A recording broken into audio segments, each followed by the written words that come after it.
Okay. Naomi, can you hear us? Yes, I hear you fine. Perfect. We didn't see you. That's why we didn't think you were there. Where are you? I know you're from San Francisco, but I hope you're not there. No, I'm here actually at AIER, which has been a strong supporter of the movement to reopen society, and I'm a fellow here, so I'm in Great Barrington, Massachusetts. Okay, great. So you're on the East Coast, and it's not as early as it is in San Francisco, of course. Okay. That's right. I was just, we were talking to two journalists who are sitting right across from me, and they're describing how they're being harassed and how the so-called old media, we call them old media now, are trying to defame them, make them look like they're Nazis or simply tinfoil hat wearers. You know the story. And I was just about to explain to them that this is probably one of the 10 steps that you have described in your book, The End of America. And I think I read your latest piece in The Defender last week or so, and I think you've come to the conclusion that we have arrived at step number 10, right? Sadly, yes. Mm-hmm. Can you quickly explain, because those of us who have read your books, of course, know who you are, but there's some of us who haven't. So can you quickly explain about your background? Sure. Thank you for asking. First, I'm very honored to be speaking to all of you, and thank you so much for what you're doing to defend basic liberties. It's a model for the rest of the world. Thank you. I am an author of 8 nonfiction books, most of them bestsellers, usually about women's issues or civil liberties. I was a former political consultant to the Clinton re-election campaign and to Gore 2000. I graduated from Yale University and was a Rhodes Scholar at Oxford University and finished my DPhil in Oxford about 5 years ago. So what should I call you? Us as persons or us as you personally, because I'm about to refer I'm Rainer, that's Viviane, that's Antonia, and that's Justus. Thank you so much. So what you referred to is a book I wrote in 2008 called The End of America, and in it I made the argument that there are always 10 steps that would-be tyrants on the left or on the right always take when they're seeking to close down an open society, and that it's like a blueprint and it always works. I looked at times and places in history in which that happened, whether it was Mussolini's Italy or, of course, Nazi Germany, East Germany in the 50s, China in the 80s, and so on. And what you see is the same 10 steps always. So it's not a secret. The United States teaches these 10 steps at the School for the Americas.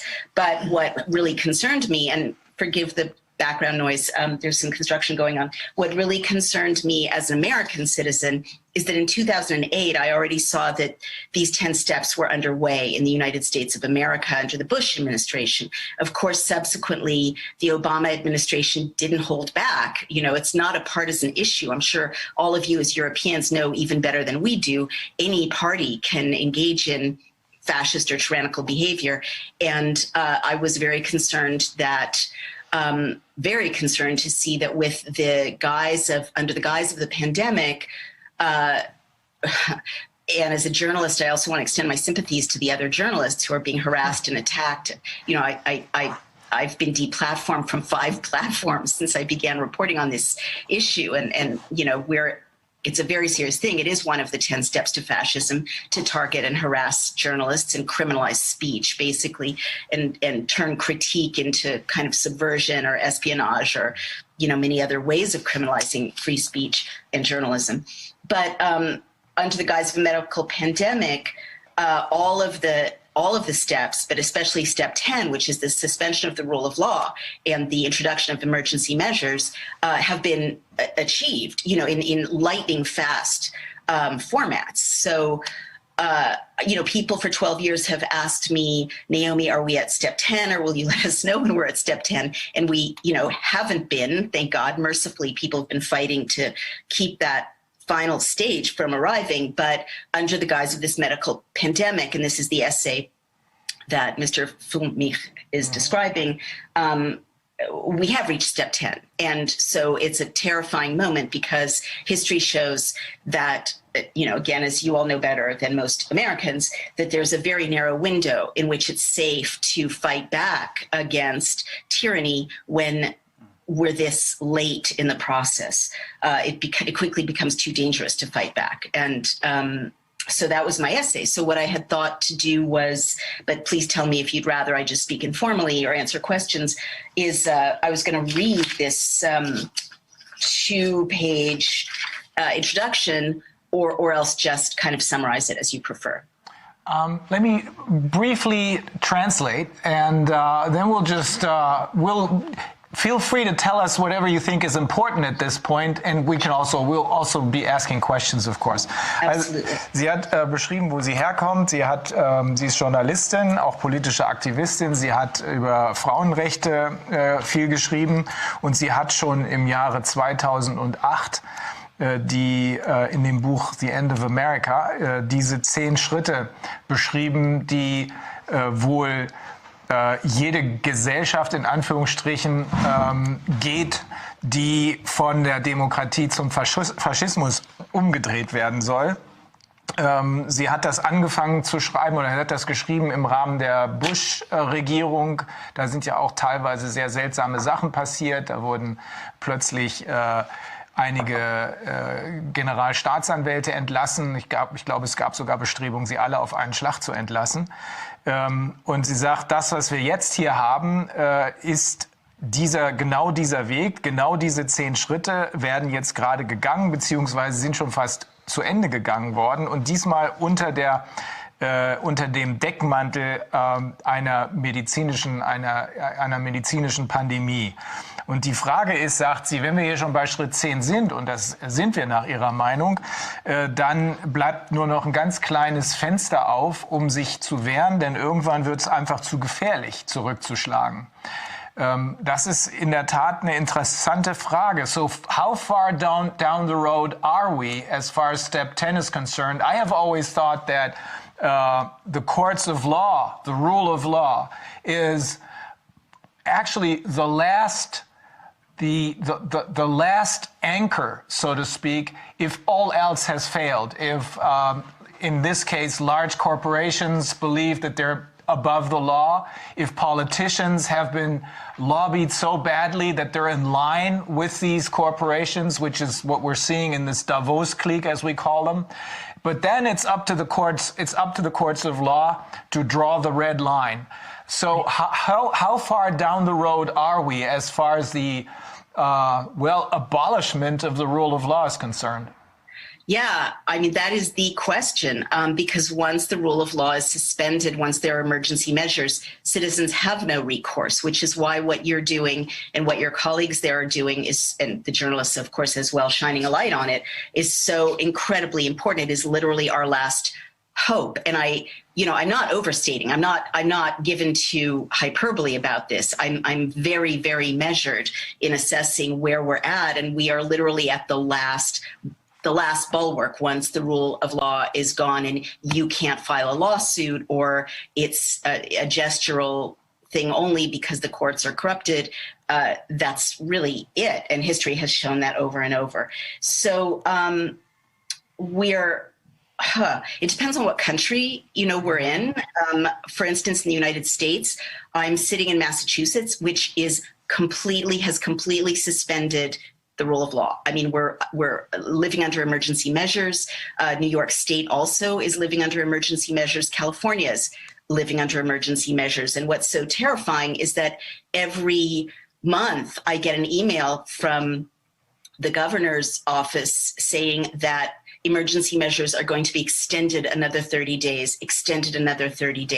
In New York State, 14 state senators are trying to claw back Governor Cuomo's emergency powers, but are struggling to do so because the nature of emergency law is it's like jumping off a cliff. There is no law to remove emergency law. In Tennessee, I believe there was a law passed to make emergency measures illegal to deploy ever again. In California, Governor Newsom faces a recall, an initiative, which is something that 27 states have available to them for now, recall referenda and initiatives. So there are lawsuits, across the country. Of course, the media, which is highly corrupted by Gates money and pharma money in my country, in Britain, no doubt in Germany as well, around the world, won't report on this, so people don't know. And what's even worse is lawyers are unable to learn from one another. State senators and assembly people are unable to learn from one another, how to proceed and what's happening and be inspired by each other, as well as unable to see model legislation. So my platform, Daily Clout, is showcasing model legislation, telling people how to mount initiatives and referenda, trying to mobilize people to run for office at the state assembly level, to claw back emergency powers, and then to prosecute people, which is absolutely the next step. I speak as a political consultant. Nothing's going to change unless the people who have seized emergency powers know they're facing criminal prosecution as well as civil action. History definitely shows that, and just being a political consultant shows that. So you have to have consequences. And I'm saying that peacefully so I don't get deplatformed. I mean it peacefully, but we have to demonstrate to tyrants like Governor Cuomo, Governor Baker of Massachusetts, Gavin Newsom, that they will lose their political futures, but that they also might be facing years in jail, because there are laws against this in the United States. It is treason to suspend the Constitution in this way. And treason, again, I don't want to be deplatformed, but treason is a very serious crime in our system. So what you're doing is absolutely critical. Did you want me, and some countries are beyond help, like I look at what's happening in Britain. I mean, I don't want to say anyone's beyond help because I don't want anyone to give up. But in Britain, people have been in lockdown for, months and months at a time. Draconian measures that seem like, to me, a psychological operation to break the spirit of the people. And the psychological dimension, I'm sure you've addressed, is very powerful. The targeting of journalists is a psychological demonstration to everyone that, nobody's safe. But this completely demoralized, incarcerated people with restrictions that violate the Geneva Conventions, right? And Red Cross norms about visits, and, let alone human rights norms about freedom of assembly and freedom of worship and, property rights and so on. While they're demoralized in their homes, they're fined if they go outside, and Parliament has kind of suspended its normal processes. So, both major parties are saying they're in favor of lockdowns. So people are at a loss about what to do to change it.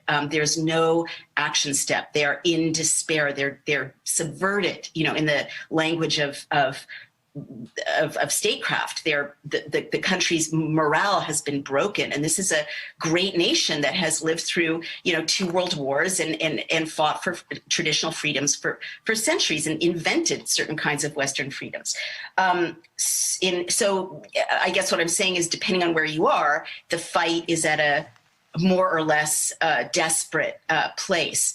I am hopeful that in America, which has been so viciously kind of slammed as crazy people, with mounting death rates by the Gates-funded, pharma-funded media, we are kind of leading the charge of citizens saying, we're a free people, we have a constitution, this is all completely unconstitutional, and we're going to pass laws to rebel against it. But it's a very desperate situation in most states and most countries in the West. Okay, I'll translate again. Thank you. Ich habe Sie gefragt, an welchem Punkt wir jetzt sind, wenn wir hier schon beim 10. Schritt sind, nämlich bei der Abschaffung des Rechtsstaats, der auch aus meiner Sicht natürlich der entscheidende Punkt ist, weil, wie gesagt, wenn schon die Konzerne glauben, über dem Gesetz zu stehen und sich alles leisten zu können, was eigentlich schon seit längerem sichtbar war, und wenn schon die Politik nicht mehr reagiert, weil sie durchlobbyiert ist von den Konzernen und sich auf den Davos-Treffen dann auch mit denen verbrüdert hat, dann bleiben nur noch die Gerichte.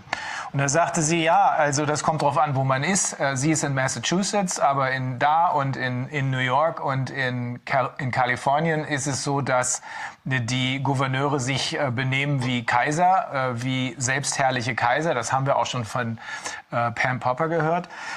Und dass diese Notstandsgesetzgebung, über die alles läuft, vollkommen am Volk vorbei. Das Volk hat ja normalerweise dafür Sorge getragen, dass Gesetze so gemacht werden, wie es das Volk will. Jetzt nicht mehr. Jetzt macht die Verwaltung oder jetzt macht die Regierung das, die entscheiden, wie lange das Ganze so weitergeht. Und da seien die Leute schon in diesen Staaten einigermaßen verzweifelt, weil sie keine Richtung mehr sehen können. Das geht ja auch über Parteilinien hinweg. In den USA gibt es ja nur 2 Parteien, also jedenfalls nennenswerte Parteien, nämlich einmal die Demokraten und einmal die Republikaner. Und da gibt es eben auch offenbar immer noch eine Mehrheit in beiden Parteien, die für diese Lockdowns und für diese ganzen Maßnahmen sind.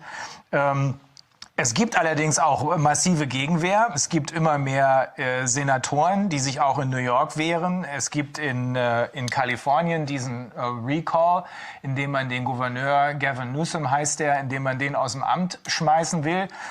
Ich dachte, das geht nur in Kalifornien, aber es gibt, sagte sie gerade, noch 21 Staaten, wo das auch möglich ist und wo auch was passieren wird.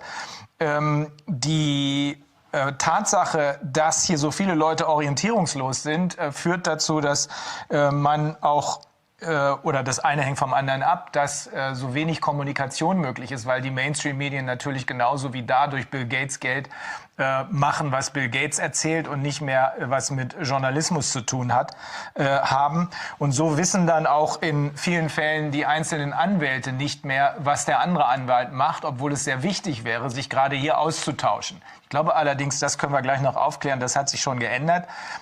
Sie spricht auch davon, dass es natürlich auch Länder gibt, die aus ihrer Sicht, das hat sie sich wieder eingeholt, dann jenseits von Hilfe sind oder jenseits von Reparaturfähigkeit sind. England lebt seit Monaten im Lockdown, aber wir wissen, auch da gibt es noch Widerstand. Sie sagt aber einen entscheidenden Satz, nämlich, nichts wird sich ändern, wenn diejenigen, die uns in diese Situation gebracht haben, nicht damit rechnen müssen, dass sie juristische Verfolgung aushalten müssen im Nachhinein, dass sie also Gegenstand von zivil- und strafrechtlichen Verfahren sind. Das ist ja auch genau unsere Meinung. I think that is important. Those who are responsible for the situation that we're in right now, including both the marionettes and the people who are pulling their strings. One of them is Bill Gates, as you mentioned. One of the marionettes is, of course, the guy here in Germany who invented this idea about PCR tests being capable of telling you something about infections. That's Drosten. And then there's Fauci, of course. I think you're absolutely right. They all have to know that there will be consequences, both as far as damages are concerned in the civil courts of law and as far as jail time is concerned in the criminal courts of law. One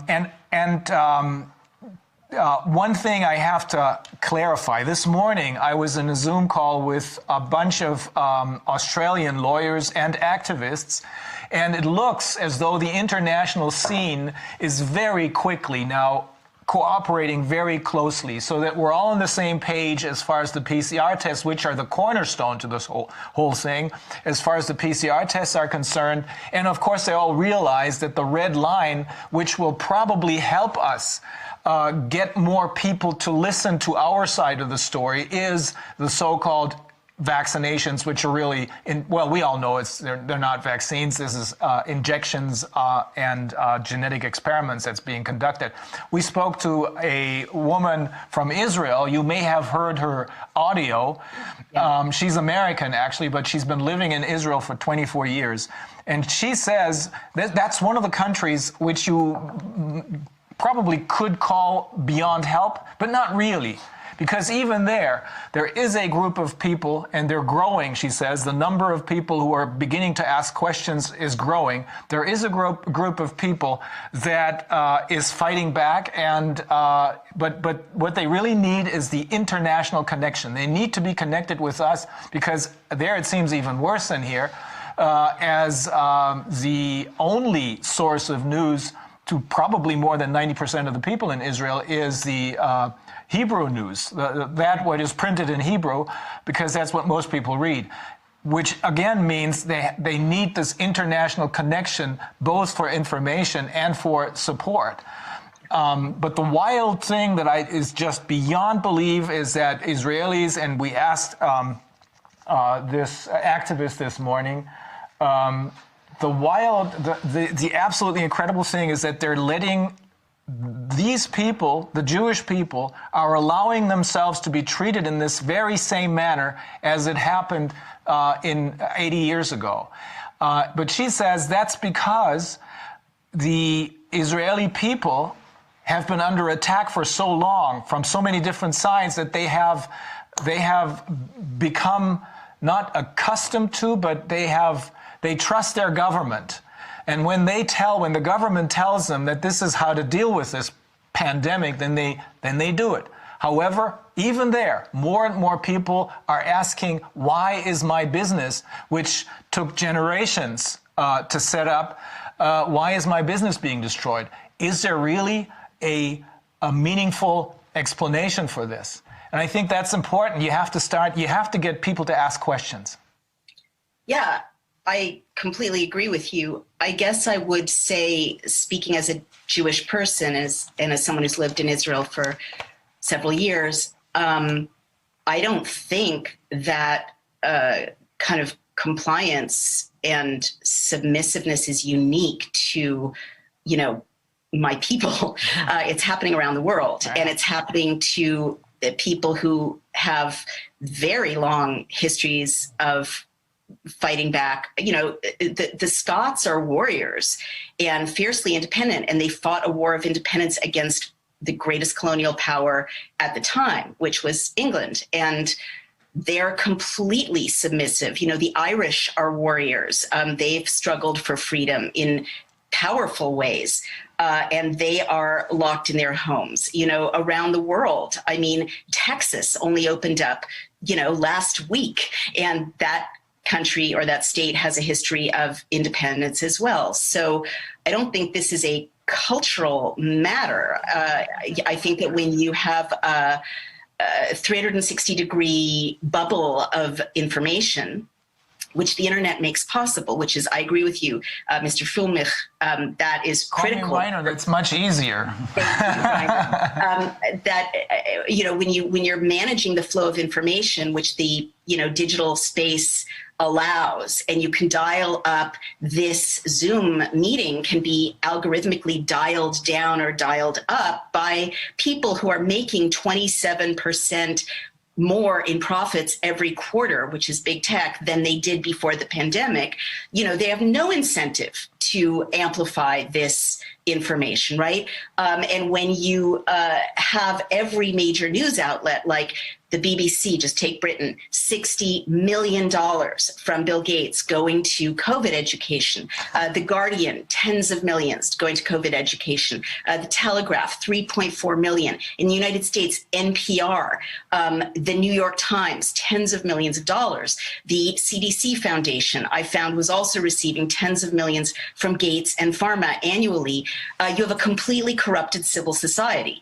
And so that in that 360-degree bubble, you can really do anything to terrify people. And especially if you start to, which is what I'm really worried about, the vaccine passports. I'm worried about all of it. But, if your child can't go to school if he or she doesn't wear a mask, which is the case for my 9-year-old stepson in Massachusetts, what can I do? I'm a I have a gigantic platform, and I have no power to make Governor Baker take off my stepson's mask. You know, I call him every other day. I record the conversation. You know, I'm doing everything a citizen can do, and I'm well informed about the law, and I am powerless to take the mask off my stepson's face, even though I know there's no scientific basis for it and that it's a form of child abuse. And we're going to be, you know, intervening with those children for years after, you know, because of the trauma we're inflicting on them.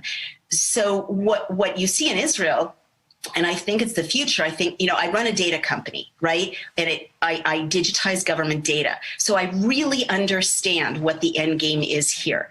And I really understand why the unholy alliance is between big tech, China, pharma, and Bill Gates, right? As well as Bloomberg investing in all of this, because the pandemic lets oligarchs invest in the stock market doing legal insider trading, right? If you know what the numbers are going to say, or you know that you can dial them up or down with the PCR test, you can make billions of dollars legally in the stock market, whereas insider trading is illegal. But the reason I mention all of this is that the vaccine passports are a pretext. The lockdowns are a pretext for a bunch of things. But one of the things is, once you have the kind of social apartheid around vaccines and around tests that Israel has established, right? And may I note, karmically, with decades of experimenting with how to subdue a population,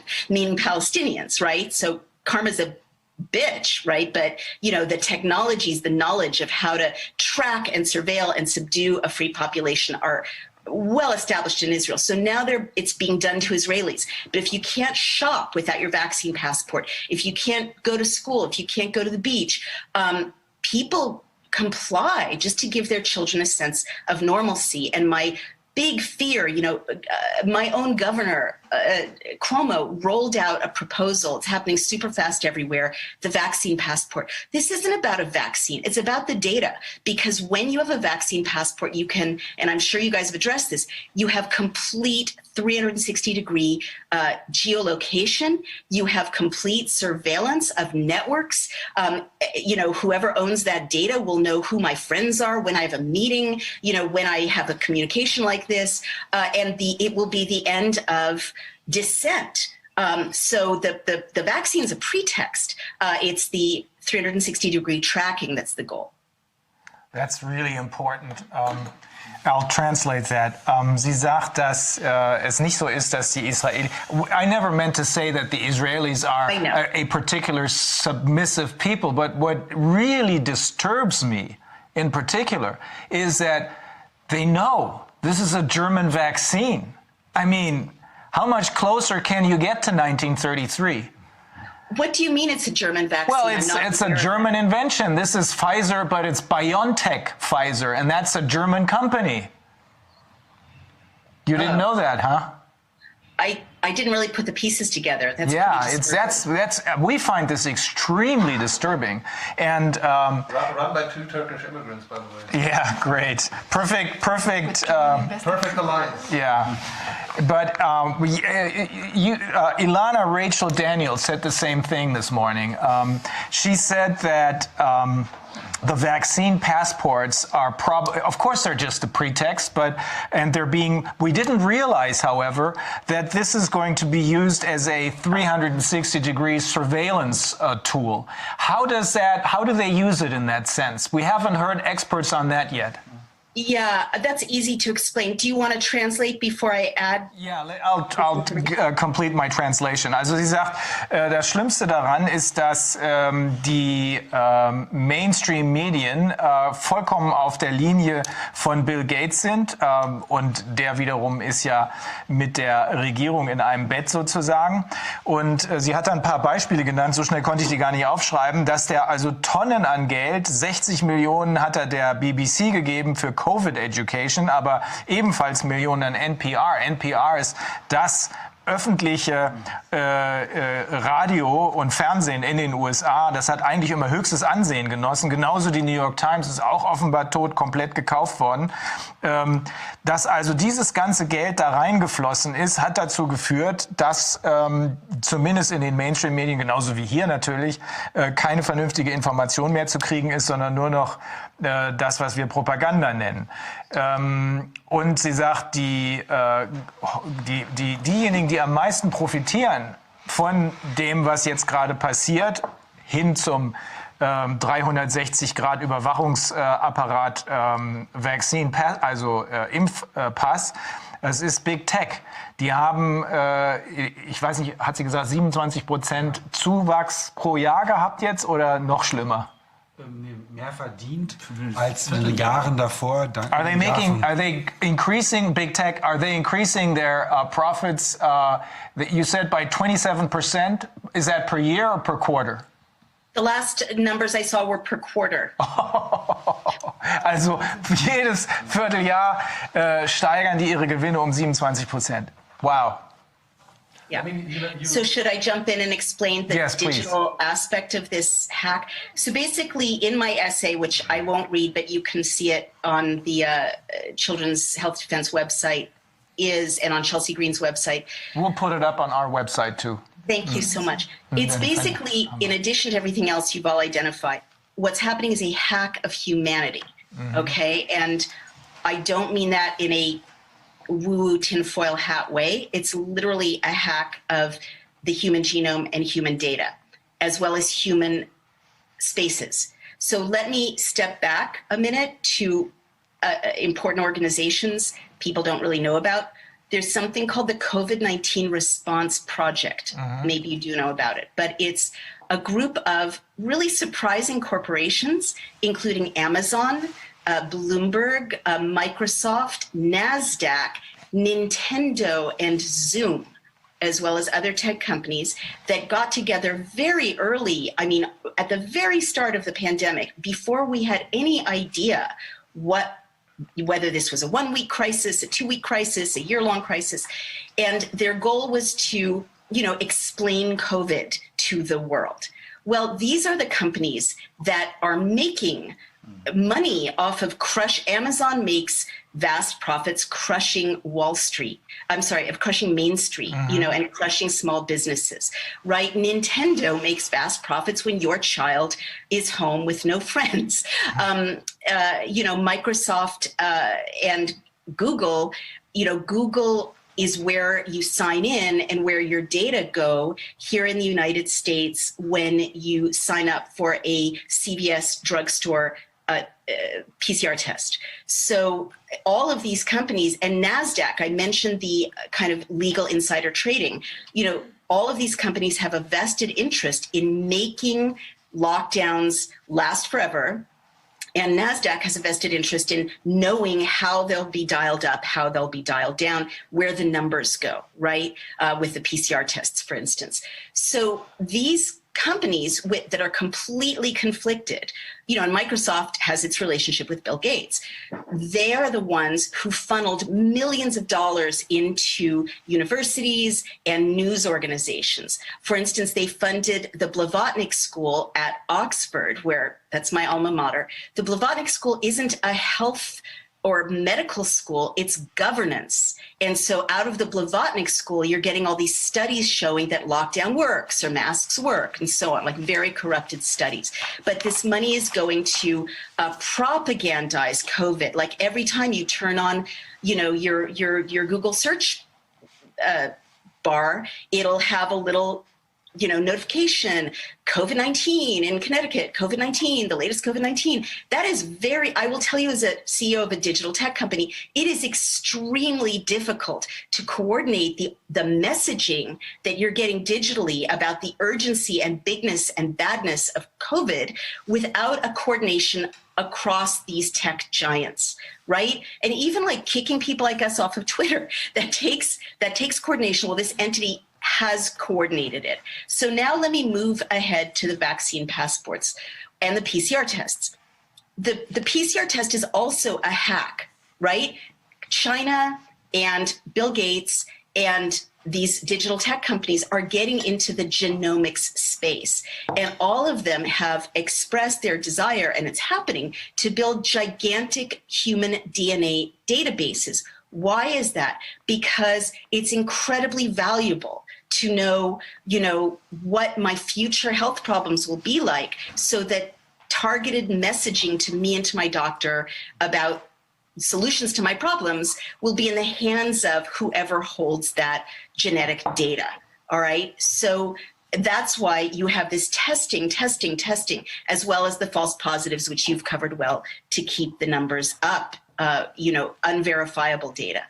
And then moving ahead to the vaccine passports, when my list of people who use my digital site is the most valuable thing in my business model, right? When investors come to me and say, tell us, how Daily Cloud's going to make money, I show them how much data I've gathered from users. That's the value proposition. And we have very transparent privacy protections, right?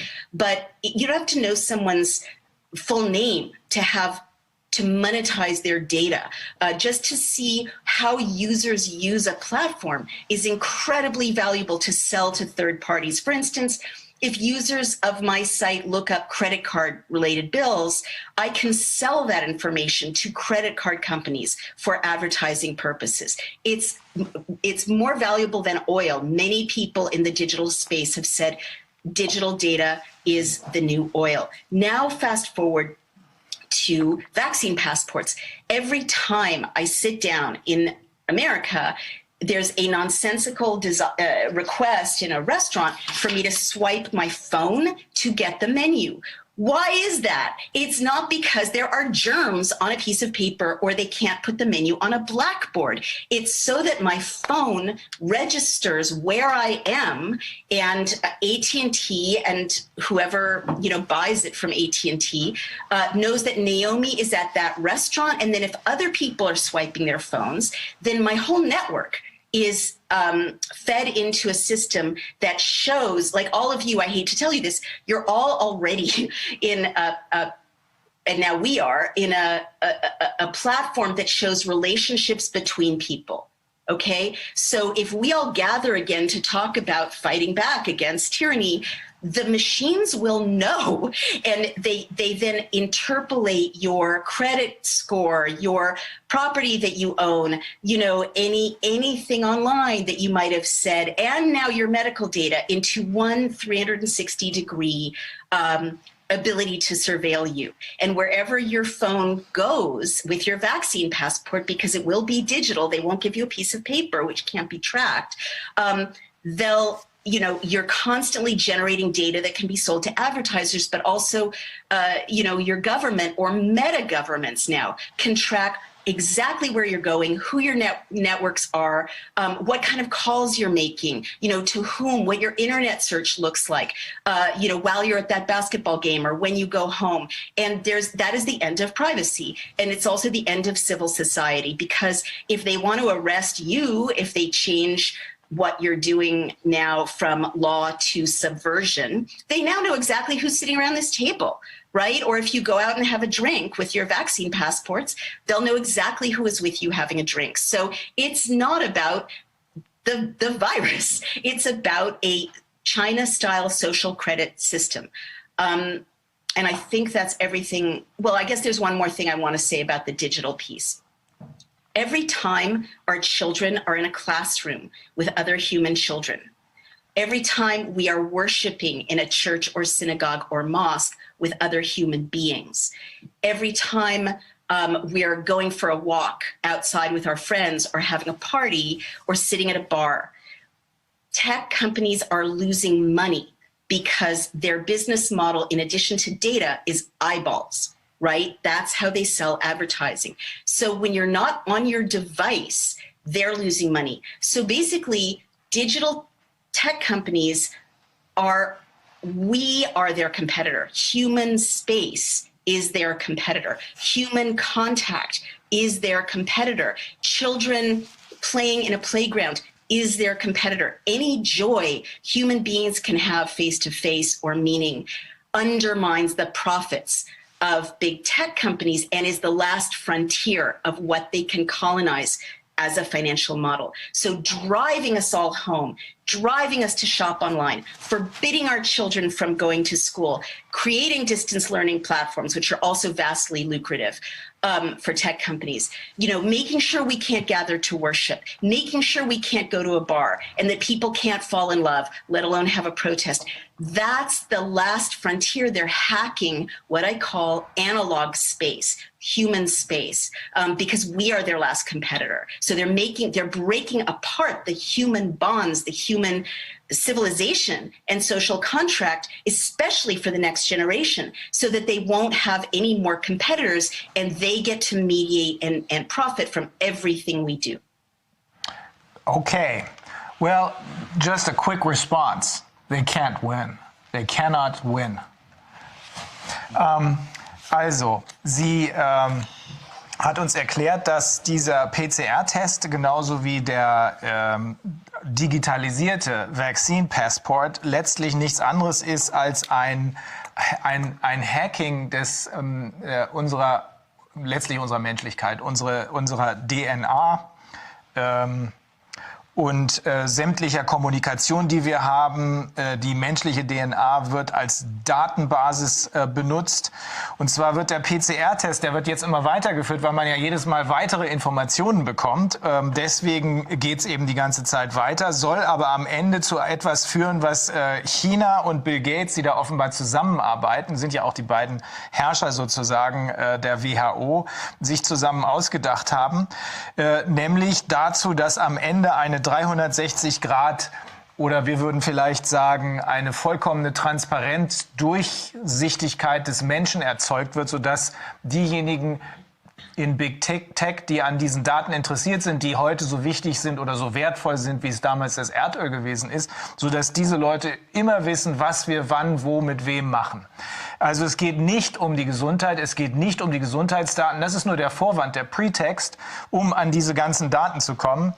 Das wird dann das Ende der Privatsphäre sein und das Ende der zivilen Gesellschaft sein. Wir bewegen uns mit dieser ständigen Aufnahme aller Daten in einen China-Style-mäßigen, in ein soziales Bonussystem. Also wenn wir uns wohlverhalten, dann kriegen wir über diese digitale Kontrolle vielleicht Geld. Und wenn wir uns nicht so richtig wohlverhalten, dann kriegen wir eben keins mehr. Und sie sagt, dass der Grund dafür, dass hier diese Lockdowns weitergehen, dass sie nicht beendet werden, liegt darin, dass diese Unternehmen, von denen wir eben gesprochen haben, extrem viel Geld mit diesen Daten verdienen. Es gibt da eine Covid-19-Response-Gruppe von Unternehmen, das sind alles Big Tech-Unternehmen, Microsoft, Nintendo, Zoom, Amazon, Google. Nasdaq. Nee, Nasdaq steht daneben und beobachtet das alles. Er ist ja kein wirkliches Tech, oder? Kann man auch dazu zählen, ja. Gehört dazu, ja. Das sind jedenfalls die Leute, die hier unsere Daten einsammeln. Nintendo sorgt dafür, dass die Kinder keine Freunde mehr haben, sondern mit ihren Computerspielen zu Hause sitzen.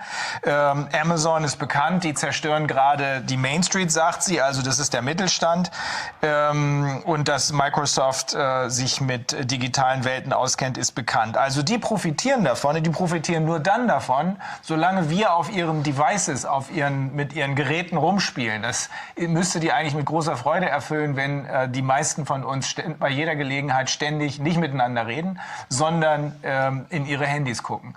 Sie sagt, das ist genau der Punkt. Die treiben das weiter, weil nur dann verdienen sie Geld, wenn wir uns in diesem von denen selbst aufgebauten digitalen Netzen bewegen, am Computer sitzen, mit dem Smartphone rumspielen, zu Hause sitzen, anstatt draußen zu sein, weil wir uns durch die Lockdowns einsperren lassen, dann nicht mal mehr kommunizieren, sondern nur noch über Zoom kommunizieren, also eine Hilfskommunikation bemühen. All das hilft, digitale Daten einzusammeln. Diese Zoom-Kommunikation, der Blick ins Handy. Sie sagt, wenn sie ins Restaurant geht, dann muss sie immer das Handy swipen, weil auch das benutzt wird, damit die Datensammler in Anführungsstrichen sehen, wo sie ist. Diese Daten werden dann wieder ausgewertet. Das nimmt dann Ausmaße an, wonach auch jederzeit festgestellt werden kann, wann wir wo gewesen sind. Dass wir hier jetzt über Zoom kommunizieren, wird dann eben jetzt wahrscheinlich von irgendjemandem aufgezeichnet und wird dann bei nächster Gelegenheit benutzt werden können, um zum Beispiel, wie würden wir sagen, die Rebellen oder die Gegner oder die Kriminellen sind wir dann wahrscheinlich, genau orten zu können, um genau sagen zu können, hey, Kontaktschuld, du hast mit Naomi Wolf, du hast mit Dirk Pohlmann rumgesessen, das bedeutet, das sind Kriminelle, also bist du auch einer. Auf diese Weise läuft das, sagt sie, und wird, wenn wir da nicht noch einschreiten, dazu führen, dass wir über diesen Vaccine Passport, der also nur ein Vorwand ist, wird dazu führen, dass das Ende der Privatsphäre erreicht ist und eben das Ende der zivilen Gesellschaft, so wie wir es kennen. Ja? You mentioned something about basically they made insider trading legal. I don't know if that has come to the attention of the American people, but here in Germany, actually some members of the German parliament, of the ruling party actually, are now under investigation for active bribery because what did happen, allegedly, so it would seem, they went to companies and struck deals with them or made deals with the government, with the government possible, or facilitated them and got money for it, for getting masks. So they always propagated, no, we don't need masks, and allegedly in the background they went and did some networking, and then they got payments for striking deals, and oh, now we need the mask. That's, I said it about a week ago, that's basically if they did that at the stock market, they would be imprisoned right away. Totally right. You are 1,000% right. And I just want to note that that story is also, I'm sure you know, unfolding in Britain with crony capitalism, in which Boris Johnson's friends, the Good Law Project, I'm sure you know, has exposed vast billions, for PPE. And in America, it's insane. The bill that was just passed, the American Rescue Act, has $176 billion for COVID response, including primarily vaccines, but also PPE. And buddies have those contracts. And if we don't need PPE, if the pandemic is over, those incredible amounts of corruption would indeed put these people in prison. But under emergency orders, of course, you can charge whatever you want for masks. And, who will say you don't need masks if their buddy is making millions and millions and millions of dollars from it? This corruption is worldwide. And, look at who's providing the data. And I'm sorry, I don't mean to interrupt, but in America and globally, the Johns Hopkins Bloomberg School of Public Health provides the most cited platform, digital platform. They don't let anyone see the raw data sets. I tried. It's against their laws in terms of use. COVID-19 tracking was also it was owned by The Atlantic, and it was bought by Bloomberg.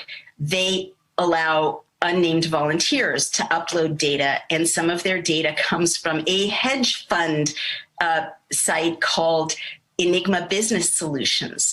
And again, the data are completely unverifiable.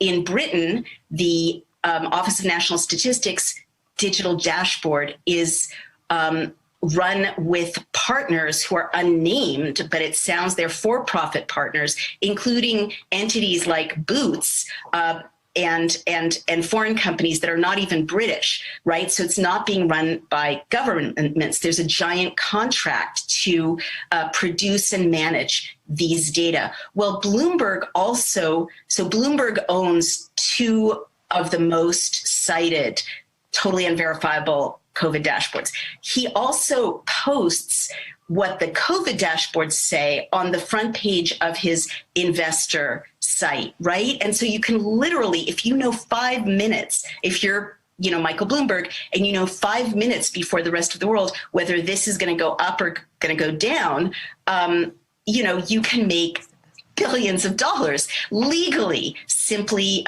longing or shorting the stock market. So it is a vast, in addition to, I mean, it's kind of a genius methodology these bad actors have created where you get to enslave the population, mint all their data, traumatize the next generation so that they're a submissive workforce who don't expect liberty, and make it legal to engage in vast corruption and make it legal to engage in insider trading and kill Main Street, kill your competitors, kill small businesses.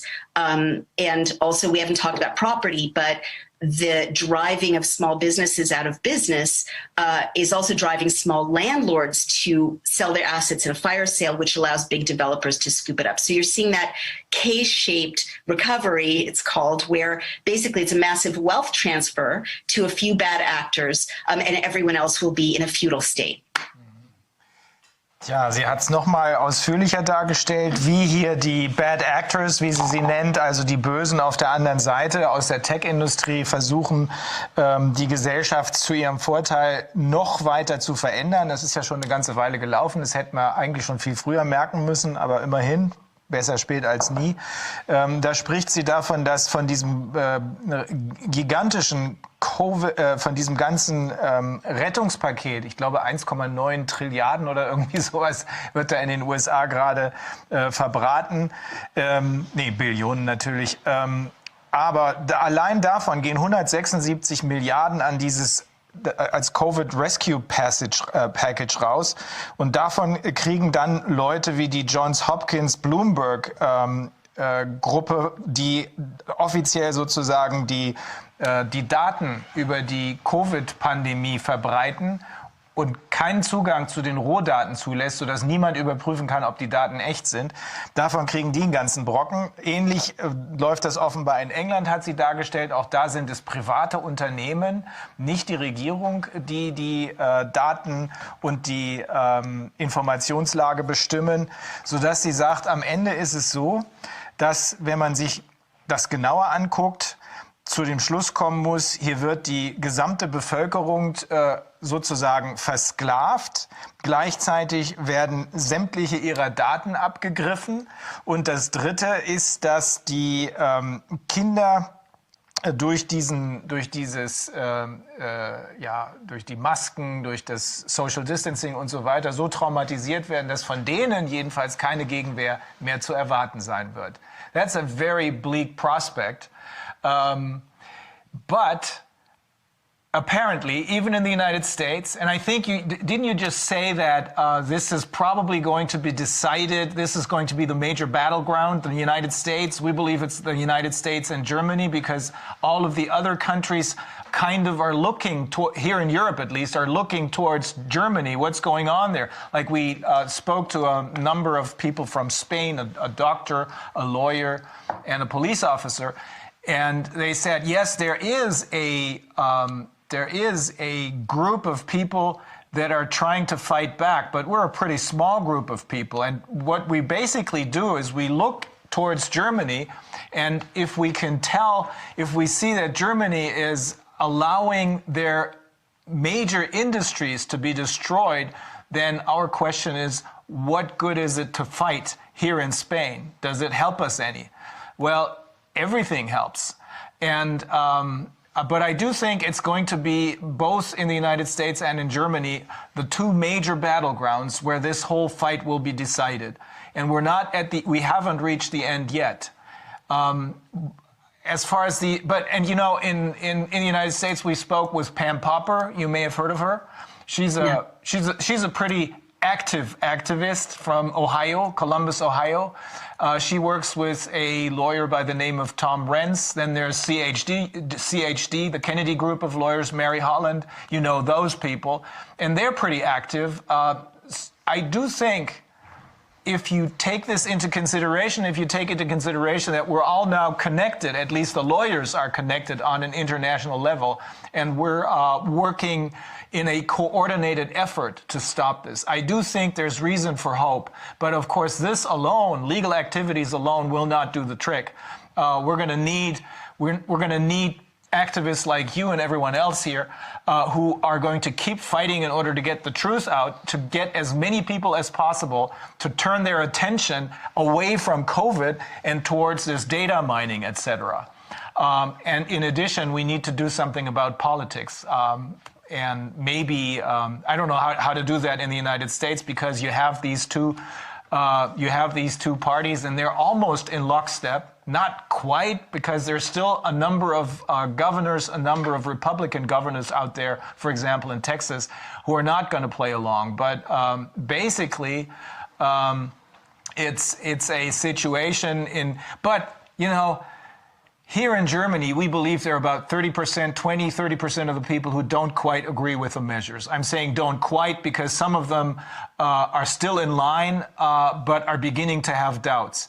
But in the United States, I think the majority of, not the majority, but maybe between 40 and 50% of the people are anti these measures. So there's lots of hope. There's lots of room for hope there. I mean, should I make a kind of last comment? Is this my kind of wrap up? I want to agree with you. And of course, you know, it's wonderful that the lawyers are in touch around the world, and you guys are heroes, and you shouldn't for a minute minimize the importance of the modeling that you're doing and the networking that you're doing. And,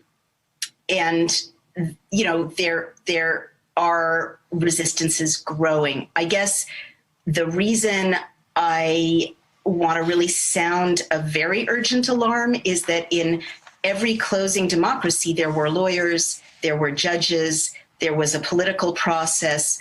I mean, you know, the people have, and you as Germans know this better than anyone, but it's important for the whole world to wake up and realize it quickly. You can have something that looks like democracy, but is no longer democracy, right? You can have, you know, elections that are corrupted. You can have judges that are corrupted. You can have lawyers that are intimidated or silenced or bought or criminalized. You can have journalists who have jobs but have a narrow, you know, parameter in which to report. And all of these things happened. You know, Germany fell to the National Socialists, as you all know better than I do, through an absolutely democratic process. So people really need to get that quickly. Yeah. I guess what is hopeful, so I agree with you, we need to work together. The time is very short. The crisis is very serious because there are new technologies now that didn't exist the last time the world went dark, right? But it does take, in addition to everything you're doing, it takes a real effort to educate ordinary citizens in democracies about what their rights are, what their recourse is, and how democracy works, you know, very, very quickly. And we're, you know, Daily Cloud is really at the forefront of trying to do that quickly so people know what is a referendum, you know, how can I run for office? And I think this has to happen in Europe as well. I mean, the EU has been very bad, I think, for grassroots democracy in Europe, in the sense that people were encouraged to just leave it to the bureaucrats. Exactly. And I think most people don't even understand how democracy works in Europe right now, in European countries, absolutely, apart from the pandemic. So, you know, that kind of, I'm getting emails from people in Britain, and they're in desperate straits because they had Brexit without a written constitution. And I warned them right before I experienced a global character assassination on my last book, that without a written constitution, they would be at risk of a coup if they left the European Union. And literally that's what they're seeing. They have no law to protect them except the European Court of Human Rights, I believe, or European Commission of Human Rights. So we have to educate people at the grassroots level, like, what are your rights, right? How do you lobby? What recourse do you have? And then we have to encourage people to ignore, you know, the restrictions and engage in peaceful civil disobedience, dissent. You know, every collapsing democracy was reawakened with protest and mass assembly, which is now forbidden in most countries. So we have to ignore those restrictions on mass assembly and show that, you know, show how huge the people are. And I guess the last thing I want to say, speaking especially, I'm very moved to be speaking to Germans about this in, you know, and that this fight is led by Germans for Europe. The biggest problem I have trying to wake people up in America is that people can't believe how satanic history can be, right? We've had a very, I mean, except if you're an indigenous person or an enslaved person, you know, otherwise people in America do not know how quickly history can turn genocidal and satanic. And, you know, I was talking to a colleague here at AIER early on, and I said, you have no idea how satanic this is. You know, once I found, and I mean that metaphorically, of course, but how evil, right? How dark. When I had tracked what the intentions were and who the bad actors were and where it was going. And he said, but I can't believe that, because that would be so unthinkable. And I said, well, it's time to think the unthinkable. You know, the biggest challenge facing us right now is scope of imagination. Genocidal sociopaths have united to suppress human beings. And we've got to get that in time and not be sentimental or deluded. We can fight genocidal sociopaths, but that is literally what's happened. It's happened before, and we need to wake up quickly and join forces. I agree with you. Then there's hope. Yeah, there still is hope. There's always hope, you know? There's always hope. Also ich habe gesagt, ja, es muss aber irgendwo auch noch mal einen Lichtblick geben.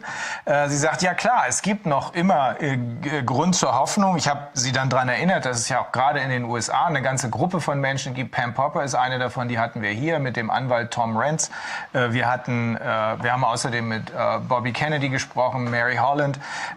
Sind schon Bewegungen unterwegs, oder die Anwältin, deren Video wir beim nächsten Mal oder zum nächsten Mal rechtzeitig zeigen werden, in New Mexico, die sehr viel machen. Also sie sagt, das hatten wir aber immer schon. In jeder zusammenbrechenden Demokratie, sagt sie, gab es ein paar Anwälte, da gab es auch ein paar Richter und ein paar andere aufrechte Leute, die ihr Bestes versucht haben, aber sehr viele davon waren dann am Ende korrupt und haben sich kaufen lassen, sodass das, was als Demokratie angefangen hatte, nur noch aussah wie eine Demokratie und in Wahrheit völlig ausgehöhlt war. Sie sagt, die Zeit, die wir noch haben, ist sehr knapp.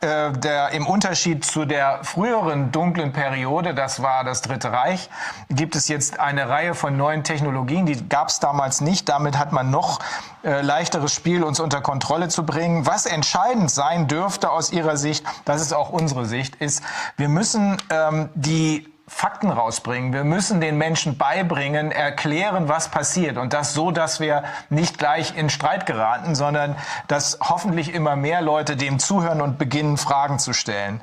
Und wie Demokratie funktioniert. Und wie Demokratie funktioniert, das ist entscheidend. You know, that's probably the crucial factor to make people understand how democracy works. And you're right when you're saying that people here in Europe don't understand how democracy works as far as the EU is concerned, because that's a totally undemocratic, globalized kind of thing. A lot of people here in Europe agree, be it us, the Germans, or the Italians, or the Dutch, they all agree that this looks as though they're trying to take away our cultural identities.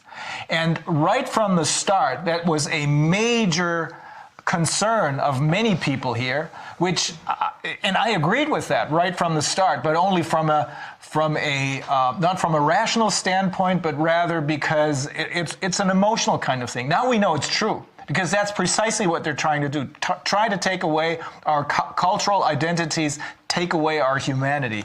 But we had a professor of psychology on this program a couple of hours ago, and he said precisely what you're saying. We have to teach people how to live in a democracy. And he says what it takes is moral competency. Moral competency means you have to be able to not just accept orders and follow orders, but to ask questions, one. And two, you also have to be able to enter into negotiations, discussions, rather than take out the gun and shoot the other guy. So in that sense, he completely agrees with you. That means you must be right. Sure. I think we're all right. We're all right in asking these questions and joining forces. Okay. May I ask you a question? I recently read some articles that Bill Gates is now the biggest landowner, and that sounds a lot like serfdom another way. So there's from a German theater play, there's here is a strict order because here is strict hunger. Yeah, it sounds a little bit like that. Could you please, because I don't know too much about it, are you familiar with it? So, and put it in perspective and tell what's going on and why?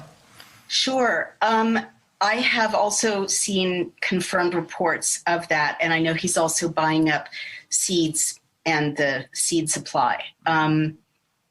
And big corporations have also been buying up water supplies. Yeah. So I think that, we haven't talked about China, but I think that there, in addition to the bad actors we've identified, Bill Gates is in alignment with, in big tech is in alignment with, an entity that wants to be the next global superpower by 2025, according to their stated, mission statements as a global power, and that's China, the Chinese Communist Party specifically. And the things that you're seeing, the erasure of culture, the weakening of bonds between children and their parents, the dilution of, the destruction of landmarks. I mean, I'm very progressive, but there's a systematic erasing of history, erasing of landmarks, diluting of culture, diluting of everything that we could gather around in the West.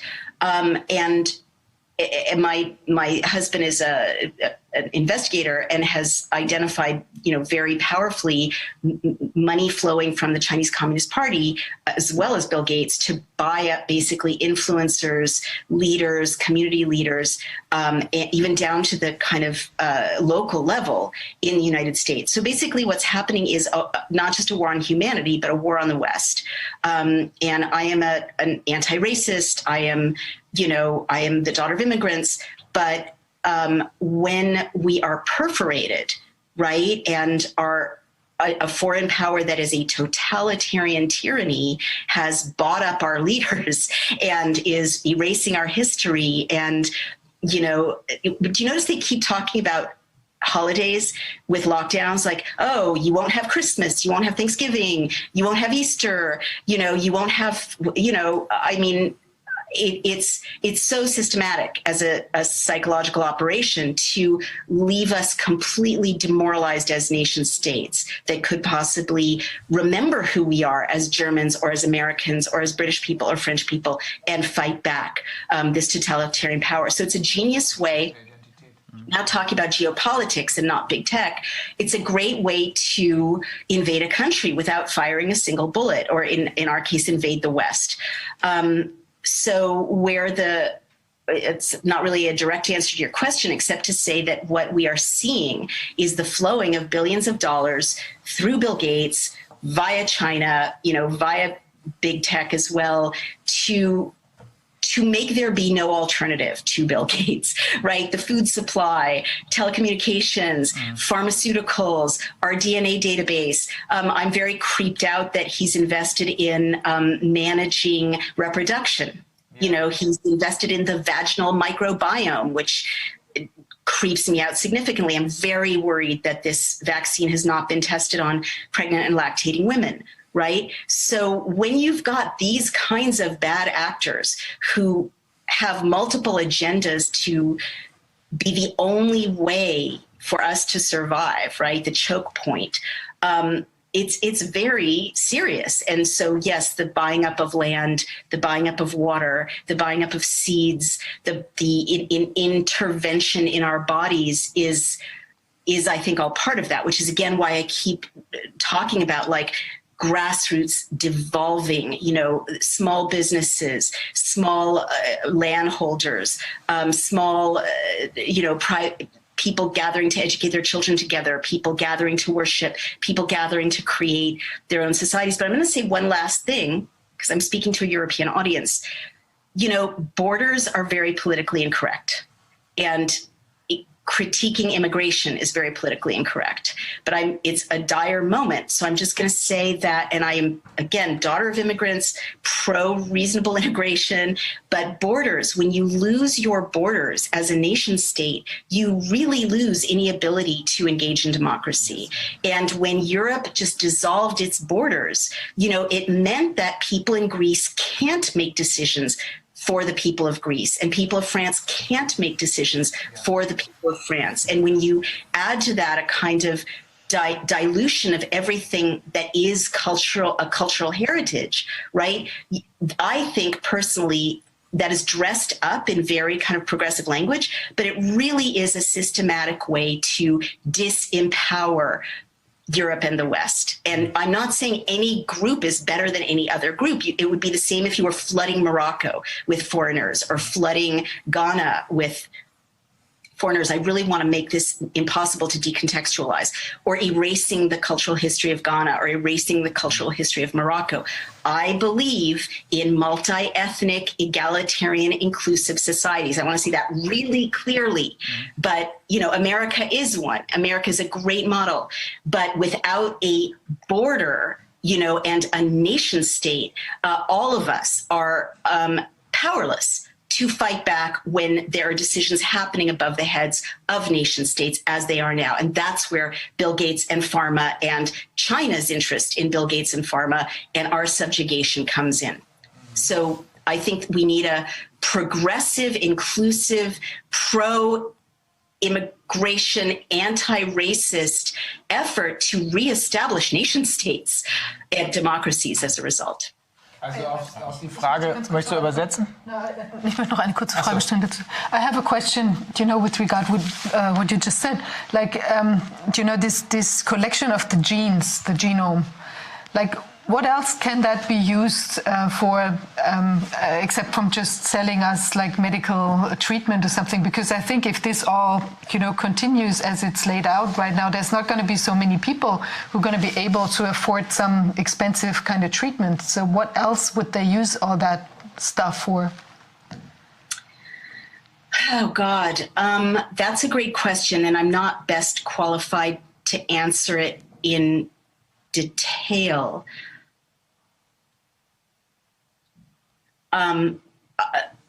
Honestly,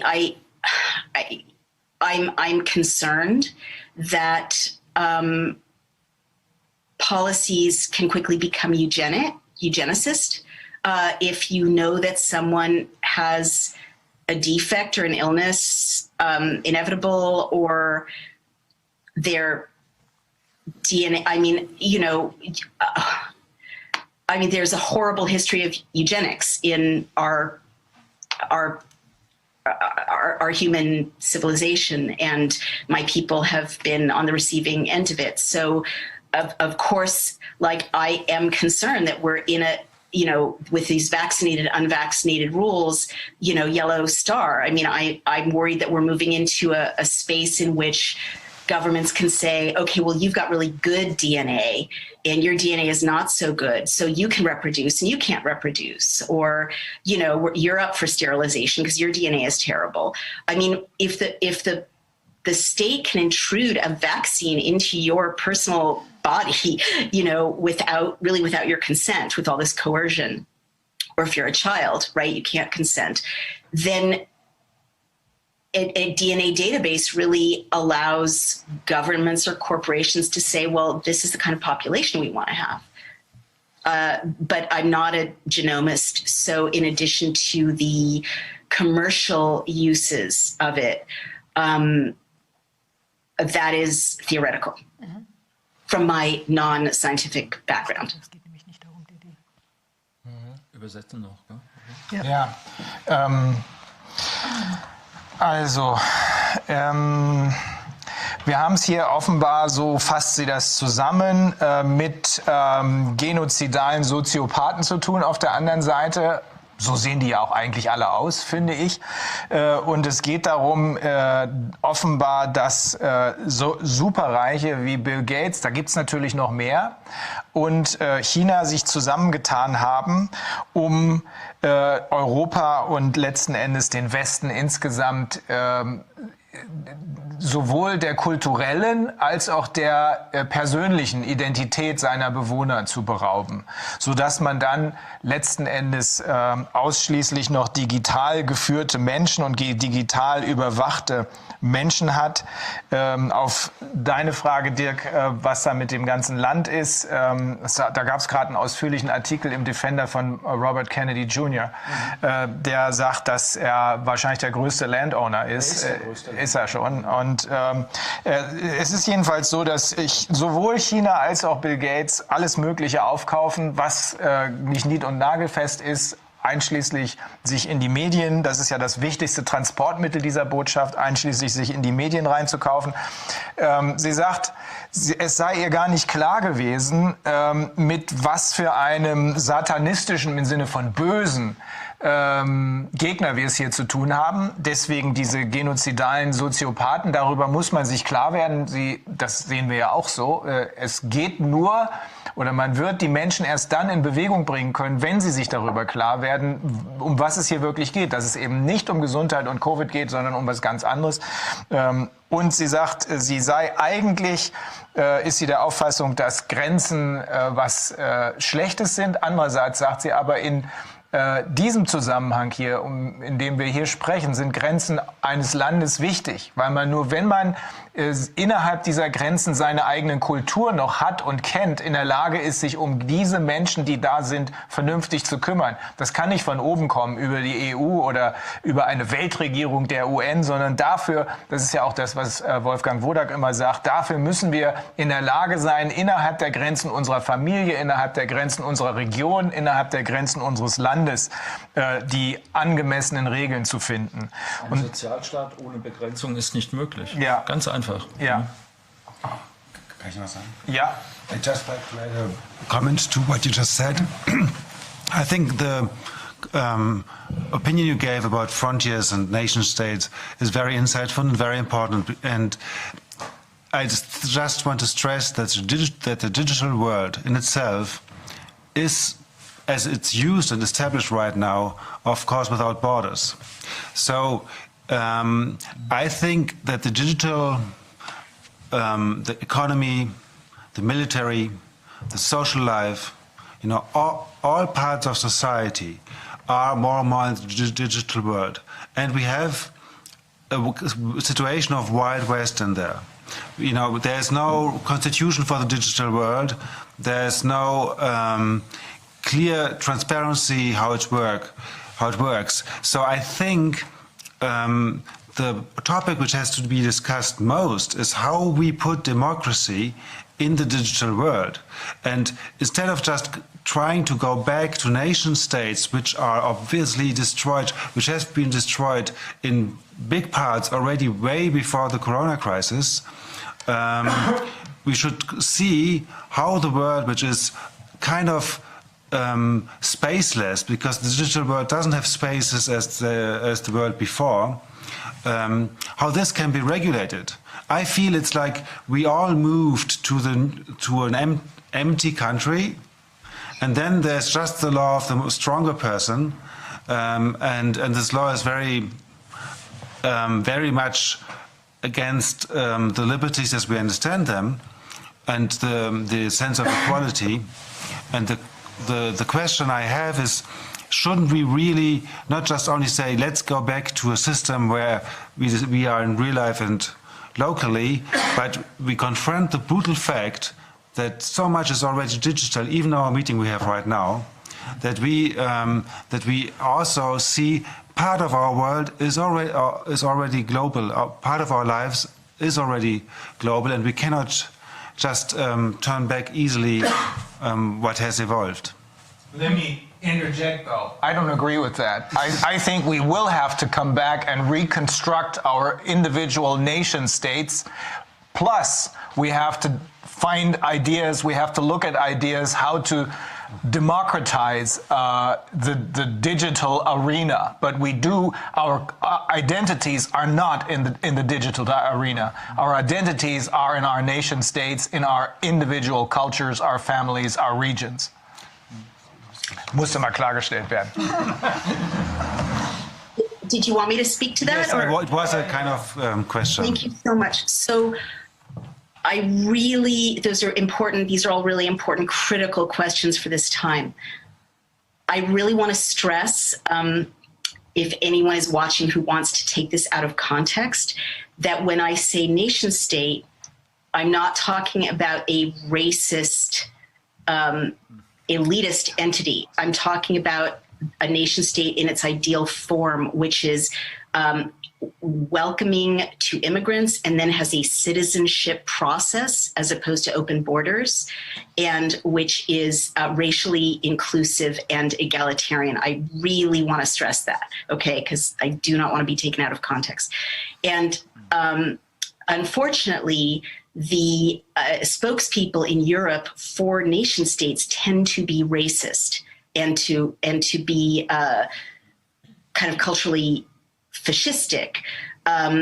I believe using the United States as a model, and it is the best model of a pro-immigrant, naturalized citizen, egalitarian nation state that has been cooked up yet, that you can have a France or you can have a Germany that has clear borders and a really good immigration policy and clear paths to citizenship, meaning full Germanness, full Frenchness, that is not based on ethnicity. Okay, I just want to say that. And that is an egalitarian, inclusive nation state. So, and I do have to say, I think it's racist that Europe often will kind of welcome immigrants and open borders, but not have a path to citizenship, because that's not equality.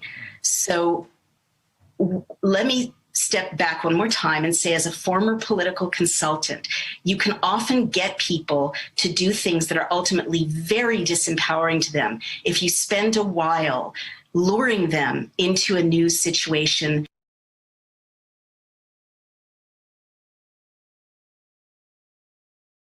So to wrap up, there's nothing stronger in terms of human empowerment than a post-1848 secular democracy that is a nation state with elected representatives. So that's the ideal. But if we can't get to that, and many of us can't get to it easily, whatever we can do at a local level, at a state level, at a canton level, to create assembly where everyone understands how to lobby, how to legislate, what their rights are, that kind of autonomy, grassroots activism, that is the goal, to fight this very great, great evil. And it's an honor to be fighting alongside of you. You are all pioneers and heroes. Thank you.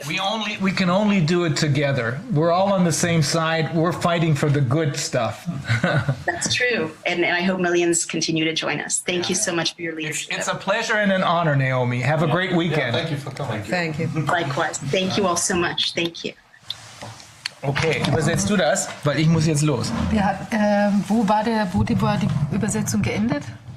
Sie hat nochmal den Abschlusssatz gebracht und dieser Abschlusssatz lautet, wir sollten versuchen, möglichst wieder zurück zu unseren Nation States zu kommen. Nur die das nicht können, die müssen eben so versuchen, miteinander zu kommunizieren. Sie hat Wert darauf gelegt, damit es nicht in den falschen Hals kommt. Sie hat gesagt, viele von den Leuten, die solche Argumente vertreten in Europa, sind Rechte, die eine rassistische Agenda haben. Es geht hier um einen Nationalstaat, in dem Leute einwandern können, aber dann einen Weg zur Staatsbürgerschaft haben und in der sozusagen der Weg kontrolliert ist. Also kein einfaches Öffnen und alles, was reinkommen will, kommt rein, sondern dass das geregelt ist, damit die Regeln des Nationalstaates, aber eines, der nicht rassistisch ist, der inklusiv ist, der diese ganzen sozusagen normativen Anforderungen erfüllt. Also so ein bisschen zwischen Baum und Borke. Wir haben viele Leute auf der rechten Seite, die das fordern, nicht so viel Immigration, aber die nicht darauf achten, dass es keinen Rassismus gibt in dem Staat, den man so fordert. Ja, in dem Moment, wo die Leute halt auch dann wirklich eine Chance haben auf eine Staatsbürgerschaft, können sie sich ja auch erst richtig integrieren oder einbringen oder was auch immer, oder haben jedenfalls eine Chance, sich in dem Land auch entsprechend zu entwickeln. Sie meinte nur, dass sie nicht missverstanden wird in die Richtung, dass das, wenn sie fordert, Nationalstaaten fordert sie nicht. Genau, und dass es nicht um Ausgrenzen geht, nicht um Flüchtlinge nicht rein und so weiter. Und dass die anderen, die sagen, Flüchtlinge willkommen, dass sie wahrscheinlich genutzt werden, auch für eine Agenda, die nicht dem entspricht, was sie glauben, selber zu vertreten. So. Genau, das ist ja auch alles das, was uns ja auch umtreibt, den nicht rassistischen, inklusiven, weiß ich nicht, Menschenrechte achtenden. Also das brauchen wir, glaube ich, nicht großartig diskutieren. Ich muss sagen, dafür, dass wir alle irgendwelche rechten antisemitischen Hetzer sind, haben wir ganz schön viele Juden bei uns in der Sendung heute gehabt. Also, wir sind, glaube ich, die sich am meisten selbst hassenden Antisemiten, die sich selber auf den Rücken pflegen, die die Welt je gesehen hat. Ja, wollen wir denn jetzt, also es war ja enorm, wirklich enorm gut, dass ich will sagen, die Naomi ist in der Sendung aufgetreten mit Tucker Carlson, also mit ihrem massivsten politischen Gegnerlager. Und die haben aber beide als, sage ich mal, richtige Amerikaner, was ich als Amerikaner bezeichnen würde, sich auf dieser Linie getroffen, dass die Demokratie erhalten bleiben muss. Und diese Independent-Leute gibt es sowohl im konservativen Lager, ich erinnere nur Ron Paul oder solche Leute, und auch im Linken. Es wäre schön, wenn wir das auch in Deutschland hinkriegen würden, dass man sich wenigstens auf das Grundgesetz insofern einigt, dass man sagt, wichtiger als jetzt politische Dispute in diesem Moment. Ja. Absolut, ja. Also sie hat das vorgeführt und das war beeindruckend. Das hat viele Leute auch beeindruckt, dass Naomi Wolf bei Tucker Carlson bei Fox News, ja, das war so, wie bitte? Ja. Ich fand das jetzt spannend, dass unser Gespräch sozusagen erweitert wurde mit Naomi Wolf, die eine Art Satellitenperspektive auf unseren kleinen Konflikt hier gegeben konnte. Und natürlich muss ich sagen, es ist immer eine ganz schöne gedankliche Reise, dem dazuzuhören, weil es geht einfach, ich habe so mein alltägliches Problem, meine Co-Produzenten sind gestresst zum Beispiel. Dann sehe ich aber, ja mein Gott, es stimmt, was diese 10 Punkte, die Rainer eben vorgelesen habe, die sind ja schon ziemlich krass. Natürlich, also ich glaube jetzt zum Beispiel nicht, dass in Deutschland gefoltert wird. Und es klingt auch alles ziemlich extrem. Aber dann frage ich mich, gibt es in Deutschland eigentlich so? Ist das nicht nur so eine Art Fiktion und die gar nicht so wichtig ist, weil wir eigentlich in so einem Staatenbund militärisch zumindest mit den USA sind und dass die USA foltern, das weiß ja mittlerweile jeder. Und dann denke ich, ja, vielleicht kann man sagen, irgendwie, weil das ja unsere Partner sind, die USA, also von der Bundesrepublik, kann man sagen, zumindest der Bund, zu dem Deutschland gehört, innerhalb der NATO, da gibt es schon Folter. Und dann sind diese 10 Punkte vielleicht doch irgendwann alle mit Ja beantwortet. Und da sehe ich dann, dass unser Konflikt, mein Konflikt, den wir heute kurz angesprochen haben, da irgendwie reinkommt. Ich denke, da muss man auch möchte ich noch mal auf eins, Folter denkt man ja jetzt spontan an irgendwelche körperliche Folter. Aber wir haben ja, das was ja die Eheleute Reusing da auch herausgearbeitet haben, die ja jetzt die Anzeige an den Internationalen Strafgerichtshof da in Den Haag vorbereiten, das ist Folter. Und zwar es ist ja die weiße Folter sozusagen, wie auch dieses Paper von dem Biderman, wenn man sich das anschaut, nach der Liste, ja, dann sind es ja auch genau so Dinge wie Isolation, Willküraktionen, auch sowas, plötzlich mal wieder was lockern und dann wieder entziehen von Vorteilen. Alle diese Sachen, das ist alles, das ist Folter in dem Sinne. Vielleicht so als abschließende Gedanken dazu noch, weil mir das von dem, was sie erzählt hat, auch noch mal sehr bewusst geworden ist, über was wir hier reden. Wenn Methoden des Faschismus angewandt werden, auf faschistische Art und Weise, mit denselben Zielen des Faschismus, dann ist es relativ naheliegend, dass es das auch ist, egal wie es sich nennt, egal ob man sich Antifaschist oder sonst irgendwas nennt. Ich meine, die Demokratische Republik Nordkorea heißt auch Demokratische Republik Nordkorea. Und es ist weder demokratisch noch eine Republik, sondern eine eisenharte Diktatur. Wann waren in der Geschichte der Menschheit und insbesondere des 19. Jahrhunderts diejenigen, die Bücher nicht verbreiten wollten, Leuten die Plattform wegnehmen wollten, Meinungen verbieten wollten, Wissenschaftler diskreditiert haben, weil sie die falsche Meinung gesagt haben, jemals auf der Seite des Guten? Das möchte ich einfach nur mal so in den Raum stellen als Überlegung für Leute, die an dem, was wir hier machen, zweifeln. Aber einfach nur, wann waren die Leute, die das gemacht haben, die Vorlesungen gestürmt haben, die versucht haben, dass Professoren entlassen werden, weil sie das Falsche sagen, die wollen, dass Leute entlassen werden, die nicht wollen, dass irgendein Verlag irgendein Buch rausgibt und dann beugen die sich dem öffentlichen Druck. Wann waren die Leute, die das gemacht haben, jemals auf der Seite des Guten? Ja.